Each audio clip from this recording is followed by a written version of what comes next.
Әйел күйеуіне көңілі толмаса, табысына көңілі толмаса, күнге бермешел жеп жүрмін, 15-ші көйлегімді бірнеше тойға киіп бара жатырмын. Осындай жағдайда не істеу керек? Еркектерге өсу керек па? Әйелдерге әлде үндемей отыру керек па? Адамға тұрып сен дым таппайсың, сен осындайсың, екеуің тапқан кезде де тура осы әңгіме айтып, тапқан кезде де осы әңгіме айтылатын болса, ер адамға выгодно қайса, істемей просто сөз ести салу да. Генералға тиетін бе едіңіз, солдатқа тиетін бе едіңіз? Қайсы жігітке мен мықты қыздарды қимайтын едім. Әйел кісі жігітті, яғни күйеуін ер кісіні сүйрелеу керек емес. Менің түсінігімде ер кісі әйелді сүйрелеу керек. Мен көп істеп жатырмын деген дәлелдеу болатын болса, екеуі де төмен дәрежеде ғой. Қаласы бар жерде не бар? Ұрыс керіс.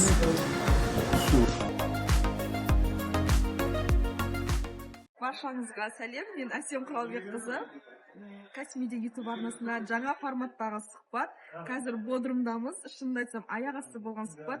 Өте мықты психолог, бизнесмен Дәурен Ысқақ. Дәурен мырза, менде сізге мынандай сұрақ болып тұр. Мысалға, мен жеке кәсіпкермін, иә. Қыз баласы тұрмысқа шығады, жеке кәсіпкер, бизнестері бар. Тұрмысқа шыққаннан кейін күйеуі әйелінің ісіне, кәсібіне, бизнесіне араласуына сіздің жеке пікіріңіз қандай? Дұрыс па? Енді араласу дегенде екі түрлі моменті бар. Біреу көмектесуі мүмкін, мысалы. Өйткені әйел адам қол алып жүрсе, стрессовать етіп жүрсе, ол ер адам сразу байқайды. Бір көмектесу мақсатында араласатын болса, мысалы, көмек ретінде, онда ол дұрыс шығар деп ойлаймын. Ал егер жаңағыдай мынауың не, анауың не деп жаңағыдай кемтік іздеп, тауып жатқан ақшаң қайыққа кетіп жатыр деп қарайтын болса, ол дұрыс емес деп ойлаймын. Көмектесу мақсатында кіруі мүмкін ол адам, өйткені әйел адам кәсіп разгрет болып жатуы мүмкін, білімі болатын болса, ондай келеді, көмектесіп, шешіп береді.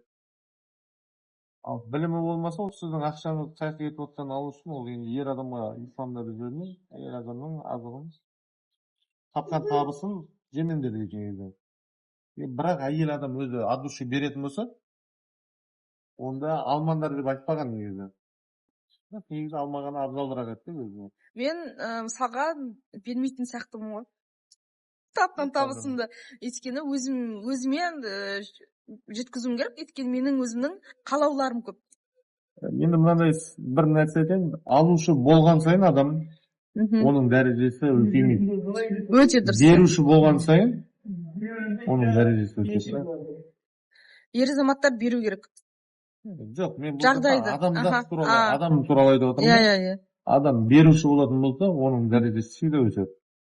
Адам алуды ғана ойлайтын болса, оның дәрежесі өспейді. Мысалы, қазақта сөз бар ғой. Алған 6 болса да аз дейді, берген 5 болса да көп дейді. Алып жатқан кезде 6 болса да аз болып көрінеді, беріп жатқанда 5 болғанда ол не болады? Көп болады. Жалпы ер азаматтар әйелдің отбасының бүкіл жағдайын жасау керек қой, иә? Солай ғой. Анда 50-50 деген болмайды ғой, иә, Дәурен мырза? 50-50 ол қалай? Иә, мысалға, әйелде табысының 50%-ын сол отбасына құяды, күйеу енді жақсы табыс таппайды да, әйелі өзінің табысын құйып отырады. Сол кезде әйел де 50-50-ден табыстарын құйып отырған мен тең ғой.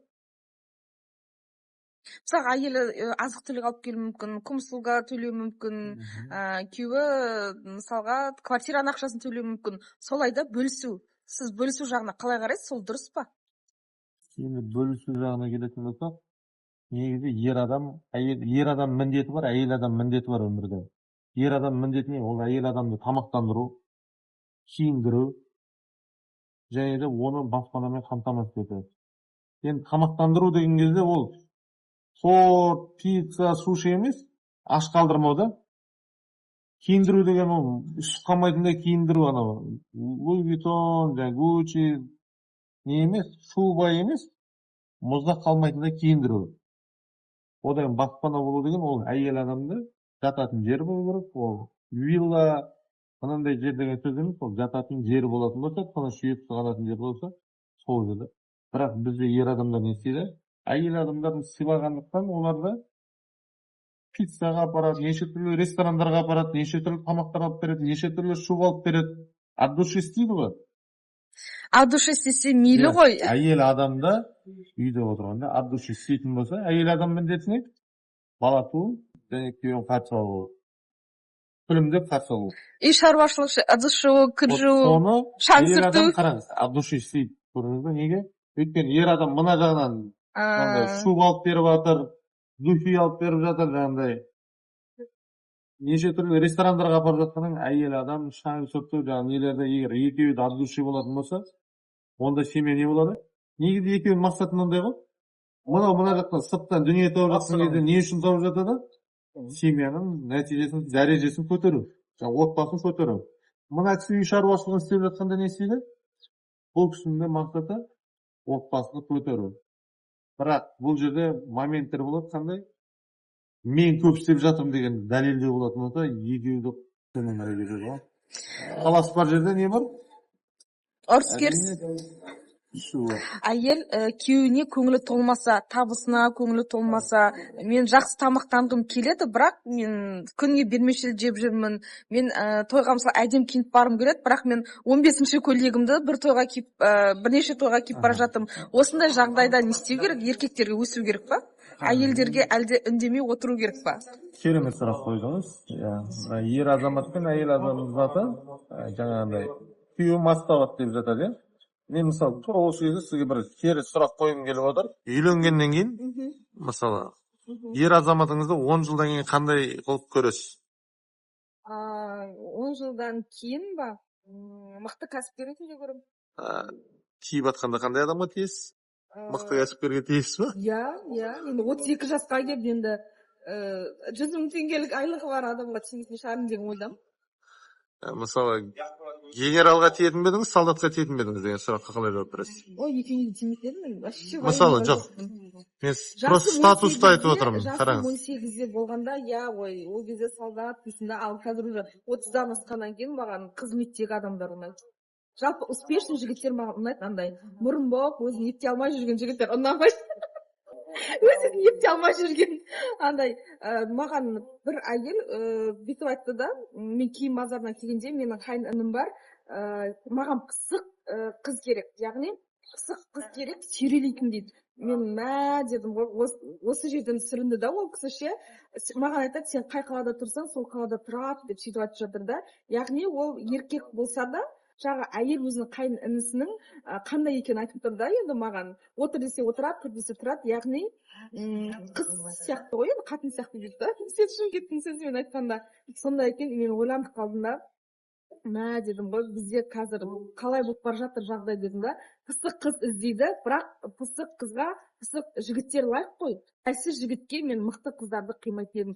Әйел кісі жігітті, яғни күйеуін, ер кісіні сүйрелеу керек емес. Менің түсінігімде ер кісі әйелін сүйрелеу керек. Ер адам мысалы дүние тауып келеді ғой. Иә. Дүние тауып келгеннен сол 5 теңге болса да, 10 теңге болса да, әйел адам сен бізді бағып жатсың, бізді қағып жатсың, сен осы дүниені әкеліп жатсың десе, ер адам не істейді? Мәртебесі өсе ма, мәз бола ма? Мен мұны кішкене нәрсе осындай қуанып жатыр ғой. Тағы да мен барып табайын. Адамға тұрып сен дым таппайсың, сен осындайсың, бүйтем. Тапқан кезде де тура осы әңгіме айтып, таппаған кезде де осы әңгіме айтылатын болса, ер адамға выгодно қайса, істемей просто сөзді естіді да. Тек сөзді естісе, тура сол сөзді естіді. Істемей сол сөзді естісе, ол адам выбор всегда не істейді, жеңіл жағына қарай кетеді. Сосын әйел адамға ондай сөздерді айтпау керек. Сен бізді 5 теңге тапса да, бізді бағып жатсың, қағып жатсың. Енді көп осы сөзді тиктокта салған кезде адамдар айтқан, вообще еркек адам деген, ондай болған кезде жұмыс істемей жатып алмай ма дейді да. И так сөйтіп айтып жатырмыз, дым өзгеріс болмай жатыр ғой дейді ғой. Енді қараңыздар, егер бала дүниеге келген кезде анасының жүрегін жаулаушы, завоеватель ғой ер адам. Анасының жүрегін жаулайды ең бірінші, одан кейін әйелінікі, одан кейін қызынікі. Сол кезде шешесі тұрып, ой, молодец, сен осындай күшті істеп жатырсың десе, бала не істейді? Тағы да бірдеңе істегіміз келіп тұр ғой кезінде. Анамызды бір қуантсақ екен, анамызды бүйтсек екен деп. Дәл сол сияқты әйелге ертең келгеннен кейін бір зат алып беріп бересің. Әйелің кішкентай болса да қуанып жатса, оны тағы да қуантқың келіп тұрады да. Егер сол кішкентай нәрсеге қуанамаған әйелге үлкен нәрсе берсең де ол әйел не істей алмайды? Қуана алмайды. Қуана алмайды да. Енді Алла Тағаладан былай нәрсе ғой. Адам баласына шүкірші болдыңдар дейміз ғой. Сөзде шүкірші деген құда бір бүгін бір қандай да тамақ жедік, мә Аллаға шүкір, мына қандай керемет тамақ деген Алла тағала тұрады дейді. Сен әлі одан да жақсысын көрмедің ғой дейді, одан да жақсысын береді да. Соның барлығына шүкіршілік етесің десе, саған одан да жақсылығын нәсіп ете береді да.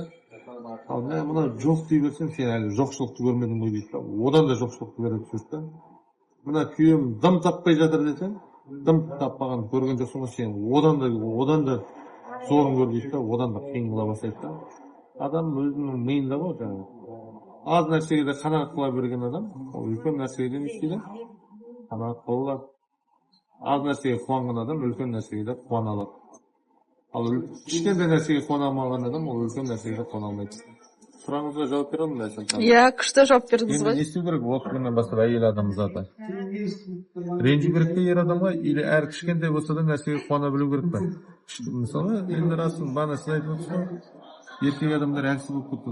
Еркек адам мына әйел адамның жүрегін жаулау үшін оларға қиын расында. Танымайтын қыз балаға барып сөйлеу, әрбір шақтың өзін олар не істейді? Бір ұнатып қалған қыз болса, тоқтап қалады. Жүрегі тарсылдап, жете алмай қалып жатады да, мысалы. Егер шынайы ұнатқан болса. Бірақ сол уақытта ол сасқалақтауы мүмкін. Әйел адам соны көре тұра, түсінбейтін болатын болса, ол нәрсені әлсіз ретінде қабылдайтын болса, ол әйел адам мықты адамға шыға ала ма екен? Ойландырып қойдыңыз ғой? Ол әйел адам жүрегін жаулау ер адамға оңай нәрсе емес.